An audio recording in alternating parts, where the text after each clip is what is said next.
Assalamualaikum warahmatullahi wabarakatuh. Perkenalkan, nama saya Amalia Nurlini dengan NIM 1965131 dari kelas 7B Akuntansi Manajerial. Pada kesempatan kali ini, saya akan menjelaskan mengenai hubungan analisis biaya, volume, dan laba. Hubungan analisis biaya, volume, dan laba. Pengertian analisis biaya, volume, laba adalah salah satu alat bantu untuk perencanaan jangka pendek, yang mana analisis ini merupakan analisis terhadap hubungan ketiga elemen penting tersebut, yaitu biaya, volume, dan laba. Nah, adapun manfaat dari analisis ini adalah pertama, pengaruh perubahan biaya variabel atau tetap terhadap biaya. Yang kedua, besarnya kapasitas produksi yang harus dijual agar perusahaan tidak rugi. Yang ketiga, tambahan laba akibat tambahan produk yang dijual. Dan yang keempat, komposisi produk yang harus dijual agar dapat dicapai laba yang maksimal. Nah, selanjutnya, break-even point atau BEP.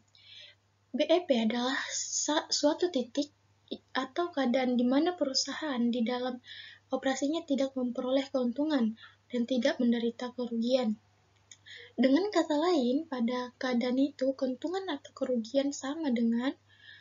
Dalam analisis digunakan dasar anggapan sebagai berikut. Nah, yang pertama, harga jual produk persatuan tetap sehingga penghasilan penjualan dapat digambarkan dalam garis lurus. Yang kedua, semua biaya dapat dikelompokkan dalam elemen biaya tetap dan variabel. Yang ketiga, harga dari biaya tetap pada berbagai tingkat kegiatan. Yang keempat, kapasitas yang dimiliki perusahaan tidak berubah. Yang kelima, tingkat efisien dari perusahaan tidak berubah. Nah, yang keenam, tingkat dan metode teknologi yang dimiliki perusahaan tidak berubah. Dan yang ketujuh, produk dalam berbagai tingkatan penjualan tetap. Selanjutnya, di sini ada jenis biaya berdasarkan BEP adalah yang pertama, biaya variabel, yang kedua, biaya tetap, dan yang ketiga, biaya semi variabel. BEP untuk sales mix.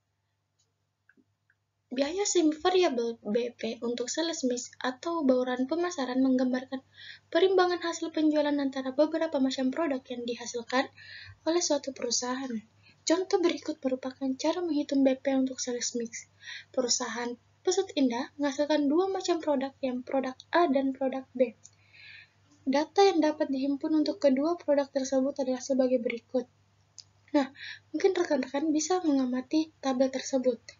Nah, dari data tersebut di atas diketahui bahwa sales mix A banding B yaitu sama dengan 1:1, yaitu 300:300. Dan untuk produk mix A, B, 2,5:1, yaitu 10.000 dibanding 4.000. Nah, lanjutannya yaitu pada keterangan tabel tersebut, yang mana untuk rumus BEP dapat dilihat sendiri. Yaitu perlakuan unsur pajak. Setiap penghasilan yang diperoleh suatu perusahaan akan dikenakan pajak sesuai peraturan yang berlaku. Maka dalam hal ini akan berpengaruh dalam perhitungan BEP. Contoh, PT Kelamur menghasilkan satu macam produk. Data biaya yang diperkirakan untuk tahun 2009 adalah sebagai berikut. HPP variabel atau unit yaitu sebesar Rp150, biaya pemasaran variabel atau unit yaitu Rp18, biaya administrasi variabel atau unit yaitu Rp12, dan biaya tetap yaitu Rp14.400.000, dan harga jual per unitnya yaitu Rp300, dan tarif pajaknya yaitu sebesar 25%.